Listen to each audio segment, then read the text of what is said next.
Idag ska vi titta på den utrustning som Kungliga Tekniska högskolan har använt för att mäta knivars skärpa i 2 forskningsprojekt inom svensk köttindustri. Det finns flera viktiga fördelar med att ha en vass kniv. För den som arbetar med kniven mycket har det större betydelse, men även om du inte skär så mycket varje dag så ger en vass kniv bättre resultat när du väl använder den. När man undersöker hur vass en kniv är så brukar man göra det genom att skära igenom papper eller en tomat.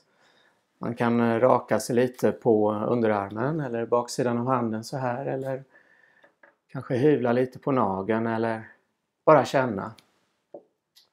Det fungerar som en enkel metod att avgöra om en kniv är slö eller vass, men det ger inte så exakt information om hur vass en kniv är. Idag skulle jag vilja presentera en helt annorlunda metod som bygger på att man elektroniskt mäter upp skärkrafterna som en kniv skapar när man skär igenom en viss testremsa. Ju vassare kniven är desto lägre blir skärkrafterna. Fördelen med den här metoden är att man får en mycket detaljerad mätning av knivens hela blad ifrån spets till handtag. Det här är vår Anago KST200E skärpemätare. Som du ser så har jag monterat en kniv i hållaren och den speciella testremsan är också på plats. I överkant på den så sitter själva sensorn som mäter skärkrafterna, vilket sedan omvandlas till ett skärpevärde. Nu när allt är förberett så kan jag direkt på Anagon starta en test.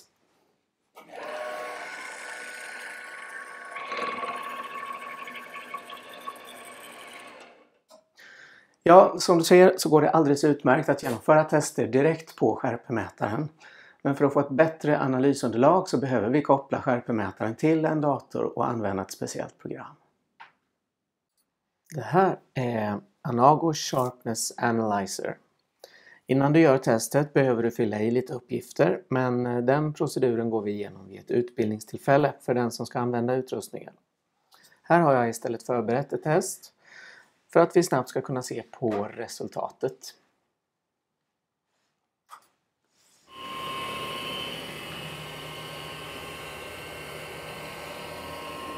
Så här ser ett test ut när det är färdigt. Man får alltså en graf presenterad framför sig där högersidan representerar knivens spets och höjden representerar hur vass kniven är. Sen kan man följa bladet då genom de här måttangivelserna i underkant.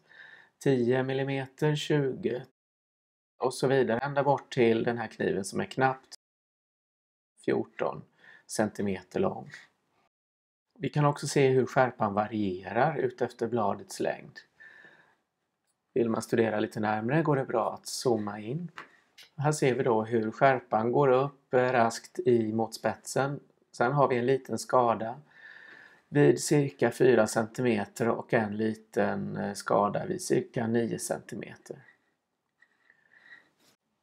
Det går också att jämföra flera olika mätningar med varandra. På detta viset, här ser vi då samma kniv som efter att ha använts har en lite annorlunda kurva än tidigare. På det här viset kan man se exakt hur skärpan ser ut på en kniv. Millimeter för millimeter och med en mätprecision på upp till 4 hundradelar. Det blir då tydligt hur bladet slits eller om det uppstått några skador under arbetets gång. Genom att se hur knivens skärpa påverkas av olika slipvinklar, sliptekniker, arbetstekniker eller materialval kan man också dra slutsatser om vilken metod eller vilket verktyg som är mest lämpligt att använda sig av. Eller helt enkelt få ett mått på om man har lyckats bra eller dåligt med sin slipning. Om man sedan vill veta varför man har fått en viss skärpa eller om det finns anledning att undersöka ett visst område på äggen, då kan man använda mikroskopet eller vinkelmätare. Vilken vinkel som kniven har slipats i har stor betydelse. En mindre vinkel ger en vassare kniv men också en kniv som blir ömtåligare. Den tunna äggen kan lättare böjas eller skrynklas än en kniv som har slipats i en högre, tjockare vinkel. Det här är vinkelmätaren ifrån Catra. Den fungerar på så vis att man lyser en laser på själva kniven som monteras här i mitten. Och reflektionerna ifrån äggen visar sig sedan på kanterna här där det finns graderad skala. Man monterar kniven på magneterna, trycker sedan på knappen och då visar sig en reflektion på själva graderade skalan.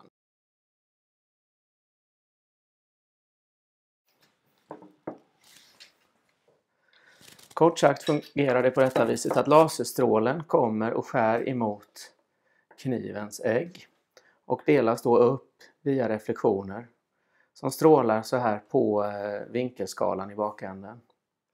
På så vis så kan man mäta exakt var vinkeln är på både äggen, uttunningen och själva bladet. Mikroskopet använder jag för att få svar på varför skärpan är som den är om jag inte tycker att den lever upp till en förväntad nivå. Det är också intressant att titta lite extra på hur äggen påverkas av att man arbetat med kniven. Inte sällan ser man hur äggen har böjt sig eller blivit hackig eller på annat sätt deformerats.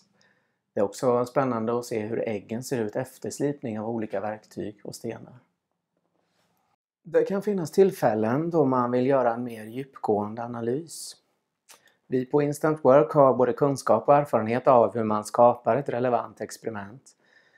Vi gör också sammanställningar och statistiska analyser av resultatet. Ett vanligt misstag man gör i olika sammanhang är att man använder sig av en alldeles för liten datamängd. Hur man sedan väljer att lägga upp sitt test beror också på hur tillförlitligt resultat man vill ha. En större datamängd är en viktig ingrediens, men det är lika viktigt att ha en standardiserad mätmetod, en lämplig analysmetod och en relevant presentation. Likaså behöver man se till att mätningen inte påverkas av andra variabler som till exempel den mänskliga faktorn eller inslag som kan påverka mätresultatet utan att man har tänkt på det eller planerat det. Vill man jämföra knivskärpa bör man också tänka på att skärpan är en funktion av vilken vinkel man har slipat kniven är, hur tjockt bladet är, vilken stålkvalitet det har, om vinkeln är rak, konvex eller konkav och om det finns råägg kvar eller inte, vilken vinkel man skär med och så vidare. De här detaljerna påverkar inte bara skärpevärdet utan också hur bra kniven behåller skärpa och hur den känns att arbeta med. Ett jämförande test bör därför även ta hänsyn till dessa och liknande variabler. Nu vet du lite mer om vad utrustningen kan göra. Vilken nytta just du kan ha av den har du säkert redan räknat ut. Vad vi har kunnat se under pågående projekttid är att de som arbetar med knivar eller slipning av knivar tycker det är väldigt intressant att verkligen veta svart på vitt hur vass kniven är. Genom att tillförlitligt kunna mäta knivskärpa får man en fantastisk möjlighet att jämföra olika knivar eller se hur effektiva olika slipverktyg är. En annan aspekt är också att det ger möjlighet till att utveckla sin egen slipteknik. Precis som en idrottare använder en stoppklocka eller ett måttband för att mäta resultat behövs ett tillförlitligt sätt att kunna mäta skärpa för den som slipar knivar eller helt enkelt jobbar med kniven i lite större omfattning. På företagen har det lett till att knivarna har blivit vassare och att kostnaden för omslipning och nyinköp av knivar faktiskt har minskat. Om du är intresserad av att hyra utrustningen eller om du behöver hjälp med att genomföra olika tester eller kvalitetskontroller så går det bra att kontakta mig ifrån hemsidan, på e-post eller på telefon. För hyra så är dygnsavgiften för hela paketet 200 kronor. En startavgift tillkommer alltid som täcker den administrativa biten kring uthyrning samt kalibrering och rekonditionering. Första gången tillkommer också kostnaden för utbildning på utrustningen, vilket kan göras via videolänk. Vid testuppdrag behöver jag veta lite mer om vad som ska testas och vilken omfattning för att kunna lämna pris. Prislista finner du här i beskrivningen eller på hemsidan, eller hör av dig så kan jag skicka en papperskopia. Jag skulle vilja avsluta med att hänvisa till instantwork.se. Där finns mer ingående beskrivning av utrustningen och resultatet ifrån forskningen kring projektet Skarp. Här på den här YouTube-kanalen finns även de utbildningsfilmer som skapades i projektet och som riktar sig främst till industrin. Där behandlas ämnet knivar, slipning, stålning och arbetsteknik i 4 filmer på cirka 10 minuter styck.